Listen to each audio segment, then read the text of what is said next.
வரக்கூடாதுன்னு வரத்தை வாங்குவான். அந்த மகிழ்ச்சியை அழைப்பதற்கு பகவானும் இந்த நாராயணனும் அரியன் சிவன் ஒன்று சேர்ந்து அரிகரபுத்திரன் மணிகண்டனாக பிறப்பேன். அந்த மணிகண்டனாக பிறக்கும் போது அந்த மகிழ்ச்சியை அழைத்து நீ இருக்கின்ற மலையில சபரி மலை என்று எல்லாரும் வணங்குவது மணிகண்டனாக இருப்பேன். அப்பொழுது மணிகண்டனாக இருப்பேம்மா. உன் பேரும் ஓங்கும் என் பேரும் ஓங்கும். அதனால இப்பொழுது நீ இந்த தவத்தை முடித்துக் கொள்ளு தாயி.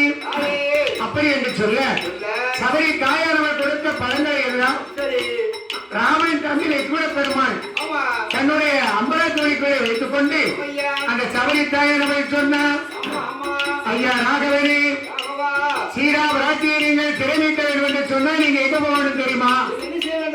நீங்க எங்க போக வேண்டும் தெரியுமா? அந்த கிஷ்கிந்த பக்கத்தில்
கிஷ்கிந்த பக்கத்திலே ரிஷிமுக பர்வதம் இருக்கின்றது.